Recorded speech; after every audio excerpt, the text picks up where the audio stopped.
મિત્રો, દૂધીનું નામ પડે ત્યાં જ ઘરમાં બધાનો એક જ જવાબ હોય, ના હો, દૂધી નહીં. પણ આજે હું તમારી સાથે દૂધીનો એક ક્રિસ્પી અને ખૂબ જ સ્વાદિષ્ટ નાસ્તાની રેસિપી શેર કરું છું, જે જોતાં જ દૂધી નહીં ખાનાર પણ હોંશે હોંશે ખાશે. આજ સુધી તમે દૂધીના મુઠિયા, થેપલા, ઢોકળા ખાધા હશે, પણ આ એકદમ નવો નાસ્તો ક્યારેય નહીં બનાવ્યો હોય. એક વખત જોશો તો ચોક્કસથી બનાવશો. તો ચાલો બનાવવાની રીત જોઈ લઈએ. અહીંયા મેં એકદમ ફ્રેશ અને કૂણી એવી 250 ગ્રામ જેટલી દૂધી લીધી છે. દૂધીને ધોઈ એની છાલ ઉતારી આ રીતે મીડિયમ સાઇઝના કાણાવાળી ખમણીથી આપણે એને ખમણી લઈશું. જુઓ, આપણે દૂધીને ખમણીને તૈયાર કરી લીધી છે. હવે આ રીતે ખમણીને તૈયાર કરેલા દૂધીના ખમણને આપણે એક મિક્સિંગ બાઉલમાં ટ્રાન્સફર કરીશું. તો દૂધીને ખમણ્યા પછી એનું પાણી પણ બિલકુલ કાઢવાનું નથી, સીધી જ આ રીતે આપણે એને બાઉલની અંદર ઉમેરીશું. અને ત્યાર પછી કાકડીના એક નાના ટુકડાને મેં આ રીતે ઝીણો ખમણી લીધો છે, એને પણ ઉમેરી દઈએ. તમારી પાસે જો કાકડી અવેલેબલ ન હોય તો તમારે માત્ર દૂધી જ લેવાની છે. ત્યાર પછી એક મોટી ચમચી આદુ મરચાની પેસ્ટ લીધી છે, એને ઉમેરી દઈએ. અને ત્યાર પછી હવે આપણે એક વાટકી જેટલી સૂજી લેવાની છે. અહીંયા તમે સૂજીની જગ્યાએ રવો પણ લઈ શકો છો. તો અહીંયા અંદાજે એક વાટકી જેટલી સૂજી ઉમેરીશું અને એક ચમચી જેટલો ચણાનો લોટ ઉમેરીશું. હવે થોડા મસાલા કરી લઈએ. સૌથી પહેલા ઉમેરીશું સ્વાદ પ્રમાણે મીઠું, 5 ચમચી જેટલી હળદર ઉમેરીશું, અડધી ચમચી જેટલો ધાણા પાવડર ઉમેરીશું અને છેલ્લે થોડી ઝીણી સમારેલી કોથમીર ઉમેરીશું. હવે આ બધી જ વસ્તુને આપણે સૌથી પહેલા સારી રીતે મિક્સ કરી લઈશું. અહીંયા શરૂઆતમાં તમને દૂધીનું પ્રમાણ થોડું વધારે લાગશે, પણ જેમ જેમ મિશ્રણ રેશ થતું જશે એમ દૂધી સરસ રીતે ભળી જશે. અને આજે આપણે નાસ્તો પણ દૂધીમાંથી જ બનાવી રહ્યા છીએ, એટલે દૂધીનું પ્રમાણ મેં થોડું વધારે લીધું છે. આ નાસ્તો જ્યારે બનશે ને ત્યારે કોઈને પણ ખ્યાલ નહીં આવે કે ખરેખર આ દૂધીમાંથી બનાવેલો છે. એટલો ટેસ્ટી બને છે કે જેને દૂધી નહીં ભાવતી હોય એ પણ આ નાસ્તો હોંશે હોંશે ખાશે. અહીંયા મિશ્રણમાં બધી જ વસ્તુ સરસ રીતે મિક્સ થઈ ગઈ છે.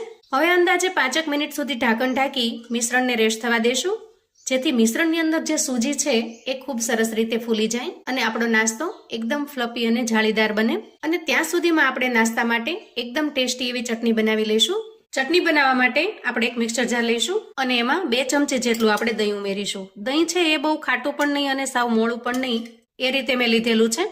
બહુ ખાટું દહીં હોય તો તમારે થોડું પાણી ઉમેરી દેવાનું. ત્યાર પછી એમાં થોડી સમારેલી કોથમીર ઉમેરીશું, એક લીલું મરચું ઉમેરીશું, નાનો આદુનો ટુકડો ઉમેરીશું અને થોડા શેંગદાણા ઉમેરીશું. મીઠાની જગ્યાએ હું અહીંયા સંચળ ઉમેરું છું, કેમ કે આ ચટણીમાં સંચળનો ટેસ્ટ ખૂબ જ સરસ લાગે છે. તો સ્વાદ પ્રમાણે સંચળ ઉમેરીશું અને 5 ચમચી જેટલો શેકેલા જીરાનો પાવડર ઉમેરીશું અને સહેજ અમથી ખટાશ અને ગળપણ માટે થોડી અમથી ખાંડ ઉમેરીશું. તમને જો ખાંડ ફાવે તો તમારે ઉમેરવાની, નહીં તો સ્કીપ કરી દેવાની. પણ આ દહીંની જે ચટણી બનાવી રહ્યા છીએ એમાં જો થોડી ખાંડ નાખીશું ને તો એકદમ સરસ ખાટો મીઠો ચટપટો ટેસ્ટ આવે છે. 4 થી 5 ચમચી જેટલું પાણી ઉમેરીશું, કેમ કે આપણે અહીંયા દહીં ઉમેર્યું છે. હવે ઢાંકણ ઢાંકીશું અને ચટણીને પીસી લેશું.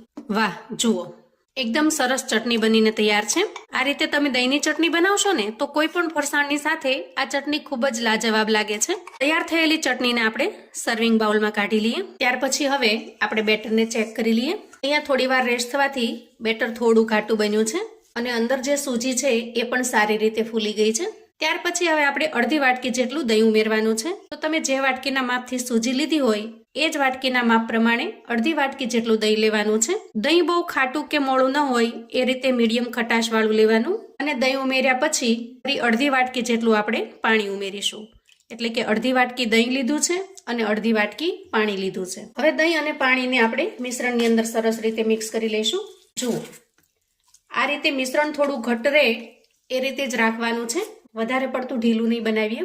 હવે મેં તમને જેમ શરૂઆતમાં કીધું હતું એમ કે શરૂઆતમાં તમને દૂધીનું પ્રમાણ ખૂબ જ વધારે લાગશે, પણ જેમ જેમ મિશ્રણ રેસ્ટ થતું જશે એમ દૂધી છે એના અંદર સરસ રીતે મિક્સ થઈ જશે. જુઓ, અહીંયા દૂધી છે એ મિશ્રણમાં સરસ રીતે મિક્સ થઈ ગઈ છે. ત્યાર પછી મિશ્રણમાં આપણે અડધી ચમચી જેટલો ઇનો ફ્રૂટ સોલ્ટ ઉમેરીશું અને થોડું પાણી નાખીને એને એક્ટિવેટ કરી લઈએ અને એકદમ હળવા હાથે મિશ્રણની અંદર મિક્સ કરી લઈએ. હવે આપણે એક પ્લેટ લઈશું અને પ્લેટને ઓઇલથી ગ્રીસ કરી લઈશું અને ત્યાર પછી તૈયાર કરેલું બેટર એમાં ટ્રાન્સફર કરીશું. આ રીતે થાળીને સરસ રીતે સેટ કરી લઈશું. હવે જુઓ, અહીંયા ગેસ ઉપર મેં અગાઉથી જ પાણી ગરમ થવા માટે મૂકેલું છે. તો આપણે તૈયાર કરેલી પ્લેટને આપણે એમાં સેટ કરી દઈએ અને ઢાંકણ ઢાંકી અંદાજે 8 થી 10 મિનિટ સુધી સરસ રીતે સ્ટીમ થવા દઈએ. હવે અંદાજે 10 થી 12 મિનિટ પછી આપણે ઢાંકણ ખોલીને ચેક કરી લઈએ. વાહ, જુઓ એકદમ સરસ ફ્લફી એવો નાસ્તો બનીને તૈયાર છે. મિત્રો, આ ઢોકળા બિલકુલ નથી અને આપણે ટૂથપીકની મદદથી ચેક પણ કરી લઈએ. જુઓ, બિલકુલ ચીપકતું નથી, મતલબ કે ખૂબ સરસ રીતે સ્ટીમ થયો છે. હવે આ પ્લેટને આપણે થોડી વાર માટે બહાર કાઢી સરસ રીતે ઠંડી થવા દઈશું. તો અહીંયા પ્લેટ એકદમ સરસ ઠંડી થઈ ગઈ છે. તો સૌથી પહેલા એની કિનારી છોડાવી લઈએ અને ત્યાર પછી કટ કરી લઈએ. તો જુઓ, અહીંયા નાસ્તાને આપણે આ શેપની અંદર કટ કરી લીધો છે. તો હવે ગેસ ઓન કરીશું અને ગેસ ઉપર આ રીતે એક પેન મૂકીશું. પેનમાં અંદાજે 1 ચમચા જેટલું તેલ ઉમેરી દઈએ. તેલ થોડું ગરમ થાય એટલે ચપટી હિંગ ઉમેરીશું અને 1 ચમચી રાઈ ઉમેરીશું. હવે આ રીતે રાઈ થોડી ફૂટવા લાગે, થોડી ચટકવા લાગે એટલે આપણે 1 ચમચી જેટલા તલ ઉમેરવાના છે અને થોડા મીઠા લીમડાના પાન ઉમેરીશું.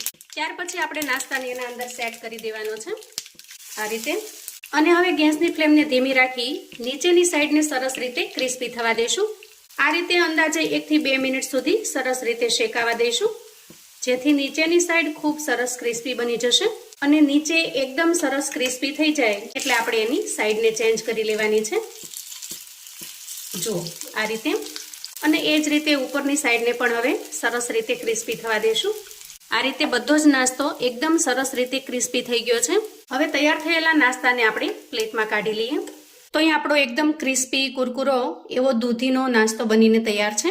ઉપરનું પણ એકદમ સરસ ક્રિસ્પી બને છે.